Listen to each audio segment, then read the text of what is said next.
Muy buenos días, bienvenidos al primer repaso a la actualidad del día aquí en Negocios Televisión. Hoy es 5 de julio,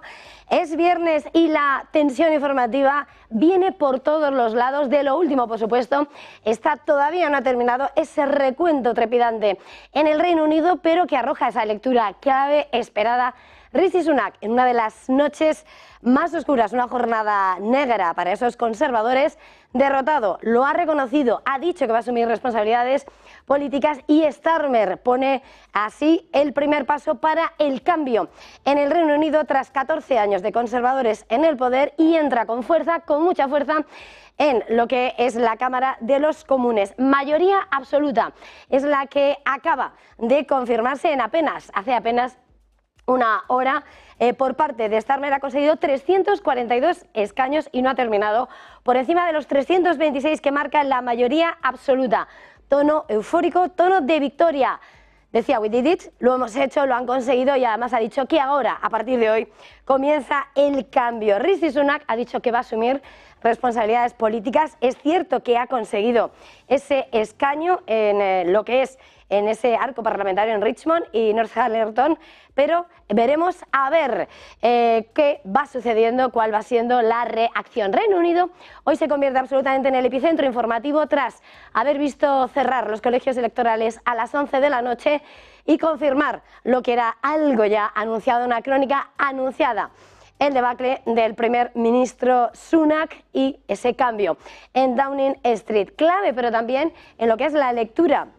de la que han sido los votantes, el signo del Reino Unido. También finalmente el líder populista Nigel Farage entra en esa Cámara de los Comunes. Todavía no está cerrado el recuento, al menos 4 escaños. Y en su discurso, el extremista lo que dice es que ya mira a 2029, va a construir, dice, un gran movimiento para pelear por el liderazgo de Westminster. Importante, por tanto, esta jornada en Europa, mirando al Reino Unido, mirando al próximo gobierno de Londres, y todo esto, por supuesto, en lo que es el preludio, porque vamos a terminar la semana mirando a Francia, a esa segunda vuelta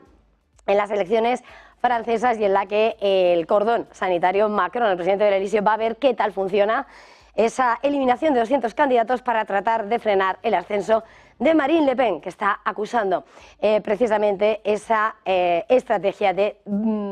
noquear a su partido y a sus votantes. Sin lugar a dudas, las urnas son claras protagonistas en la jornada de este 5 de julio, pero si miramos al calendario, el día, con permiso además de otros grandes asuntos de geopolítica, tiene 2 referencias claves mirando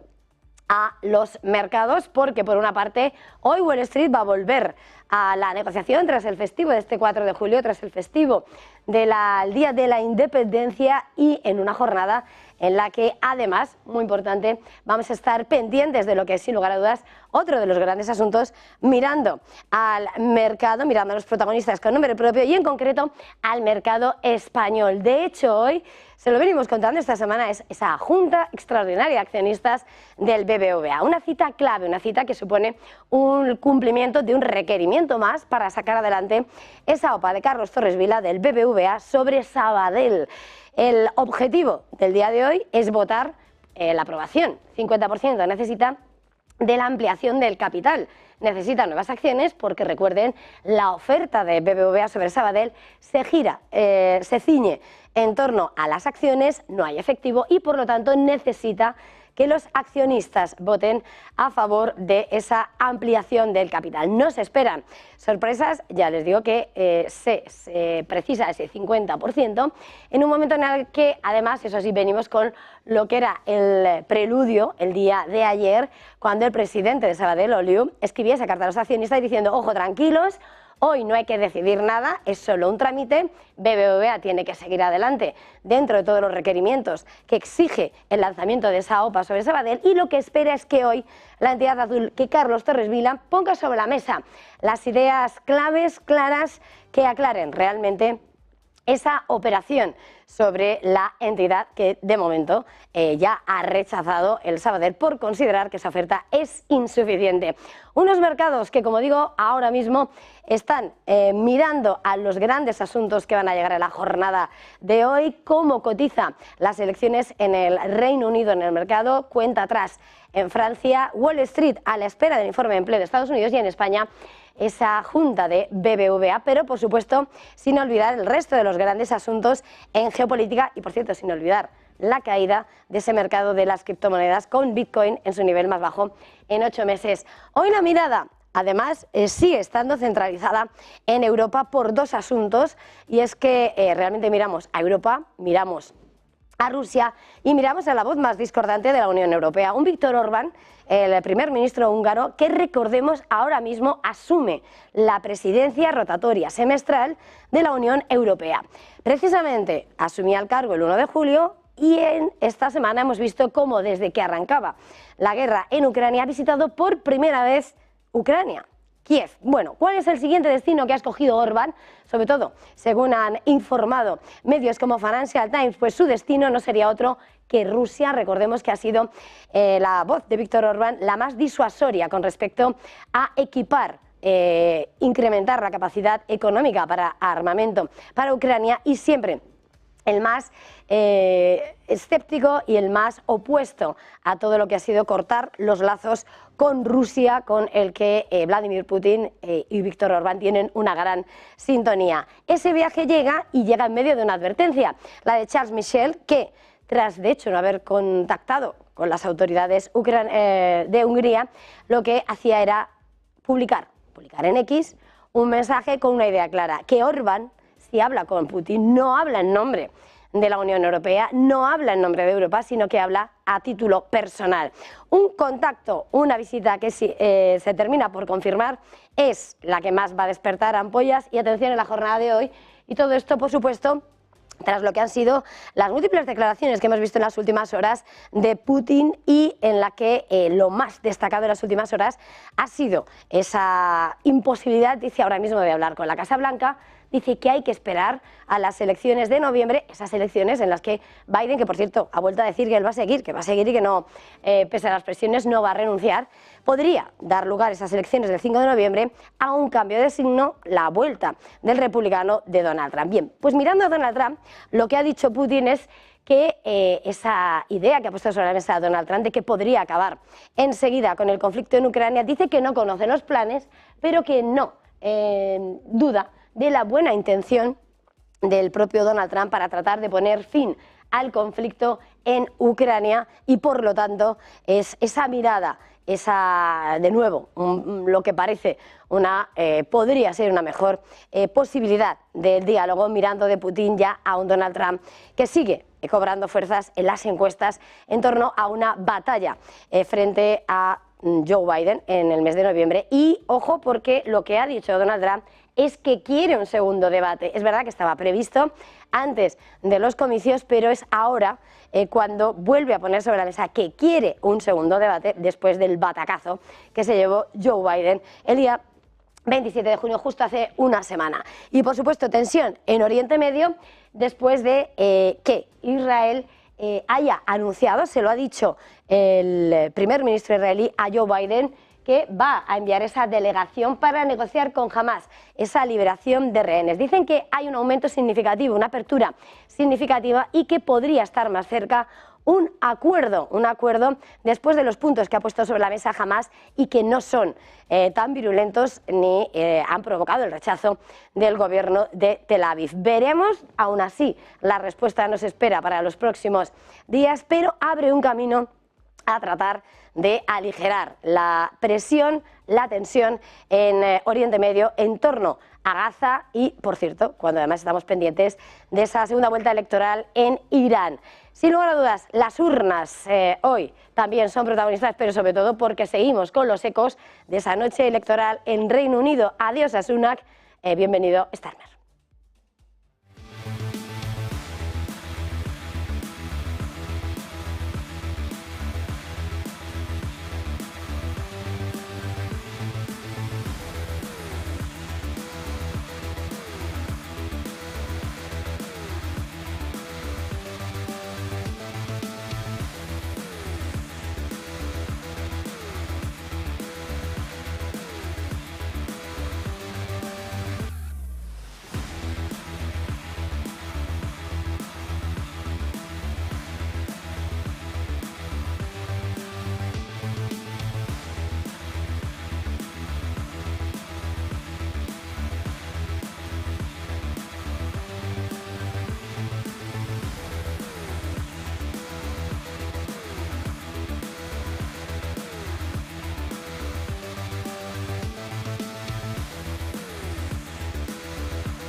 Pues 11 minutos pasan de las 7 de la mañana. Continuamos en este primer repaso a la actualidad informativa en Negocios Televisión, con la mirada puesta sin lugar a dudas en lo que está siendo el epicentro informativo a esta hora, tras una noche de recuento, de contar votos, tras cerrarse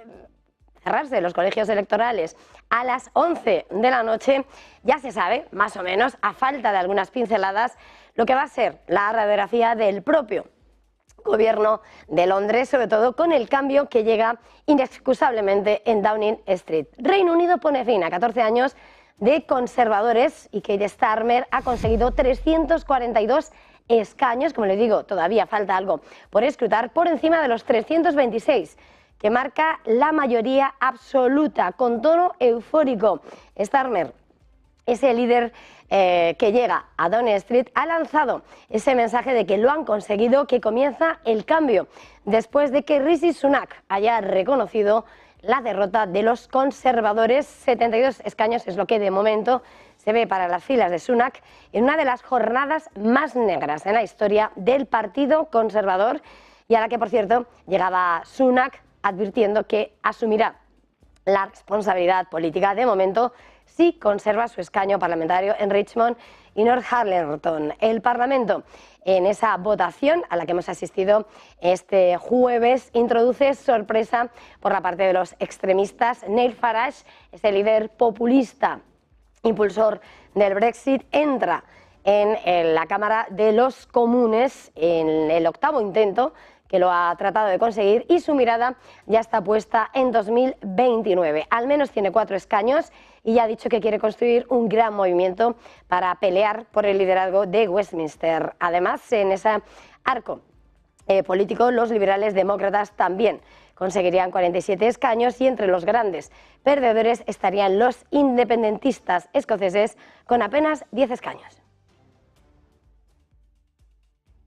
Europa pendiente de las citas electorales. Reino Unido era este jueves, este fin de semana, este domingo, la segunda vuelta de las elecciones en Francia, pero con permiso de lo que digan los ciudadanos en un sitio u otro, hoy la mirada está puesta en la clase política y en concreto en la presidencia rotatoria de turno de la Unión Europea. Tensión en Europa sobre los planes de un Viktor Orbán, del primer ministro húngaro y por lo tanto presidente de turno,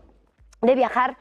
a Rusia en este momento en el que ocupa la presidencia rotatoria. Un viaje que llevaría a cabo procedente de Kiev, esa capital ucraniana que ha visitado por primera vez desde el inicio de la guerra en febrero de 2022, tras asumir la presidencia rotatoria y tras haber desempeñado durante todo este tiempo la voz más crítica a la hora, sobre todo, de hablar de financiación y capacidad armamentística de Ucrania,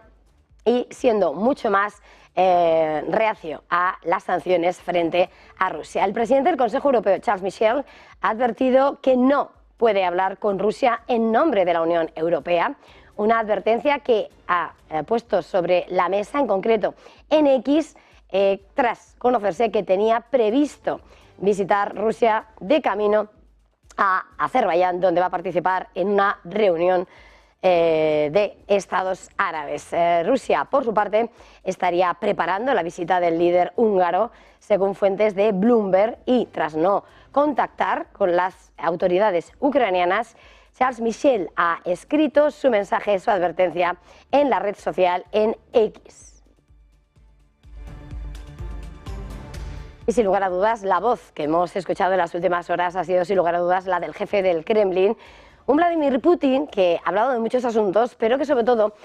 ha destacado en las últimas horas, como ha señalado, que en estos momentos es imposible. Ha declarado la imposibilidad de hablar con la Casa Blanca, dice que no ve posibilidad. Y tal vez, dice, pudiera haberlo tras las elecciones del próximo mes de noviembre. Precisamente con respecto a los contendientes que luchan por ese despacho oval, Joe Biden, que busca la reelección, y el expresidente y republicano Donald Trump, ha dicho Putin que vio algo ese debate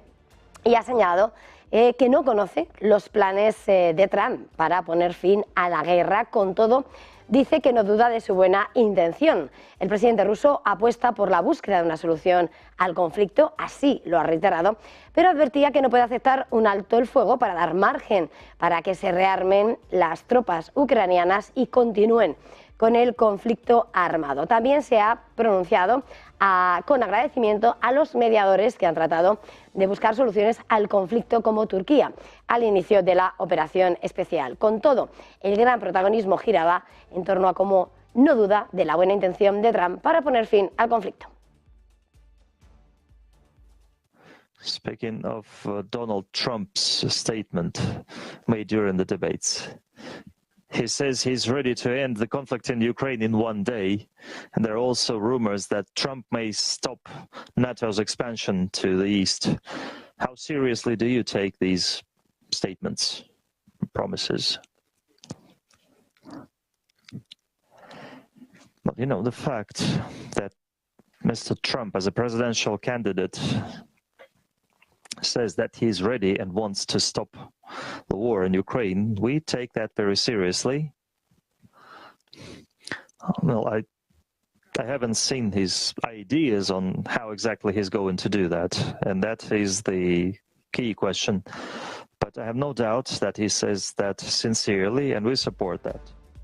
Y clave a esta hora, sin lugar a dudas, mirando al conflicto, a la guerra en Ucrania, la información que se desprende de una investigación periodista que ha recogido el diario alemán Der Spiegel. Esa investigación periodística revela planes de una guerra informativa rusa contra Occidente. El objetivo, según informa el semanario, que cita documentos internos del Servicio de Inteligencia Exterior, sería crear miedo en países como Alemania, que han decidido llevar a cabo ese apoyo militar a Ucrania frente a la invasión rusa como uno de los objetivos de esa guerra informativa que el país del presidente Putin libra contra Occidente, según esa información periodística. Entre esos documentos figura un texto dedicado a la estrategia del Servicio de Inteligencia Exterior con fecha de principios de 2022 y en el que se explica cómo generar miedo en Europa a través de ataques cognitivos, recogido, como decimos, por el semanario alemán, que subraya cómo desde ese servicio de inteligencia, se tiene en mente el instrumentalizar temas como los refugiados.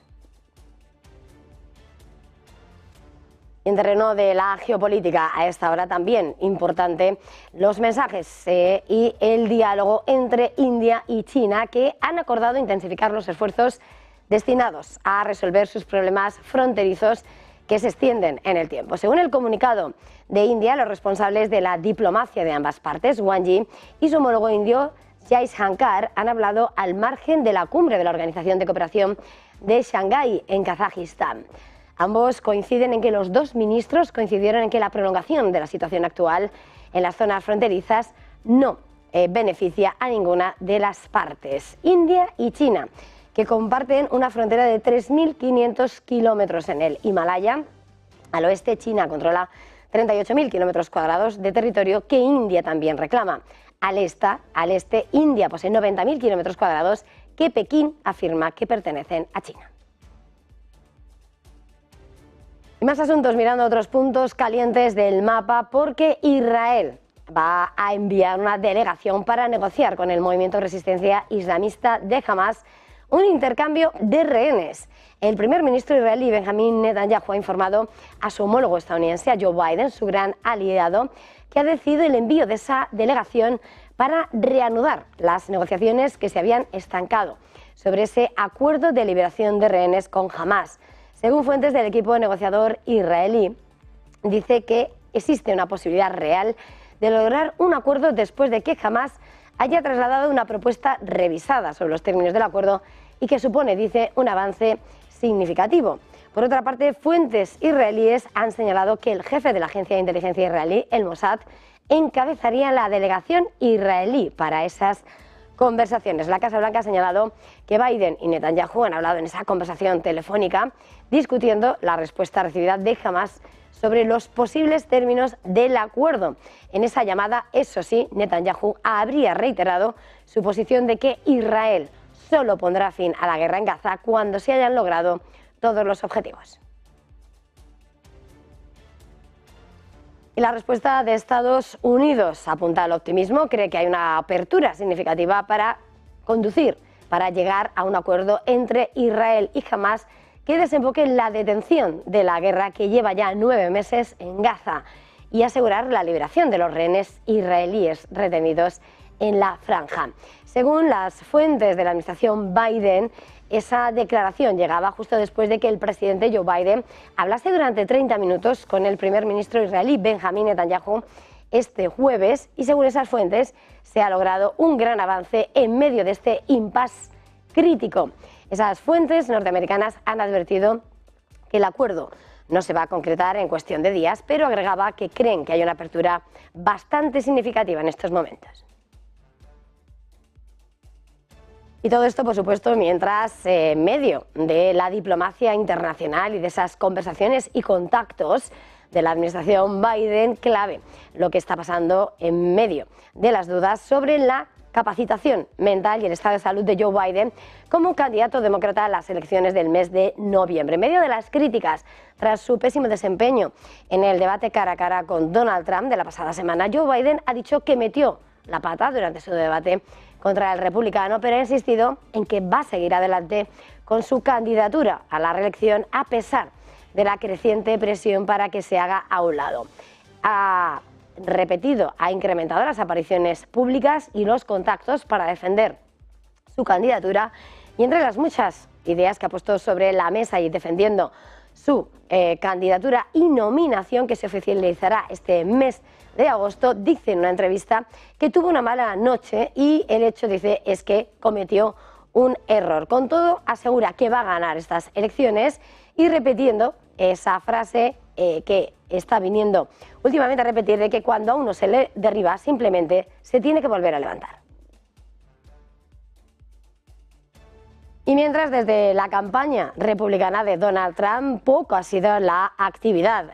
tras el debate y los titulares sobre el cuestionamiento de la figura de Biden, se ha abierto camino. Sin embargo, de lo último, por supuesto, lo que es la voz de Donald Trump, del candidato a la vuelta al despacho oval, el magnate y republicano, que pide un segundo debate frente a Biden, idea que ya estaba aprobada justo antes de que comenzase este verano. Se ponían las dos fechas, la primera era la de la semana pasada y está previsto otra en los próximos meses, y en medio de las dudas sobre la candidatura ahora vuelve a elevarse la voz de Trump pidiendo un segundo debate frente a Joe Biden. Y en la crónica geoeconómica de las últimas horas, clave las palabras de la presidenta del Banco Central Europeo. Christine Lagarde ha vuelto a insistir en la necesidad de contar con garantías adicionales de que la inflación está volviendo al objetivo del 2% antes de reducir aún más los tipos de interés. En una entrevista con la televisión portuguesa, la francesa apunta que pese a que la desinflación continúa en la eurozona, las autoridades tienen que seguir en alerta. Un foco particular, de nuevo, gira en torno al aumento de los precios de los servicios, que está viéndose impulsado por aumentos elevados en los salarios. Subraya Lagarde que tienen que permanecer vigilantes y tienen que tener confianza en que la inflación continúa bajando, como los datos que reciben sobre salarios, ganancias, actividad, refuerzan la confianza en que están en camino de ganar la batalla.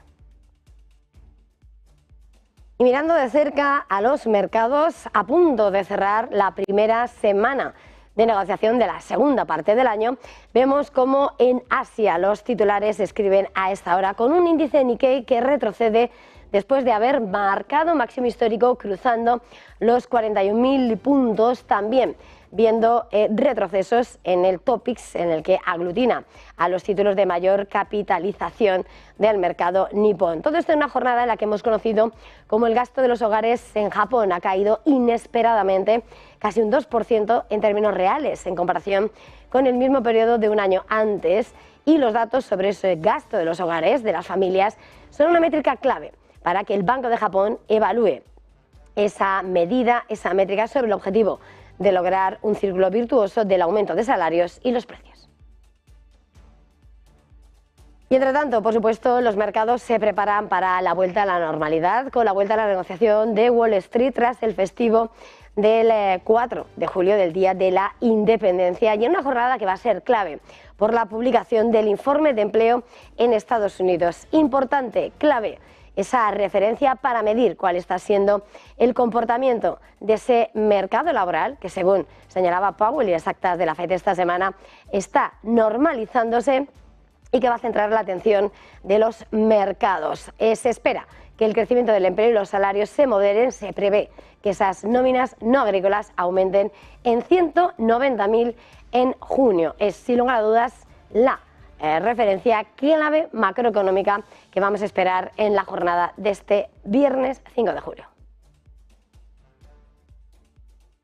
Y con nombre propio, mirando al mercado americano, también vamos a detenernos en el funcionamiento, en cómo se muevan algunos de los títulos más destacados, que además arrojan grandes titulares en las últimas horas y que vuelve a poner sobre la mesa a Nvidia, al gigante de esos semiconductores de la IA, que en las últimas horas ha visto como Financial Times informaba de que precisamente en el mercado de China, y a pesar de las restricciones impuestas por Estados Unidos, podría facturar este año 12.000 millones de dólares por la venta de microchips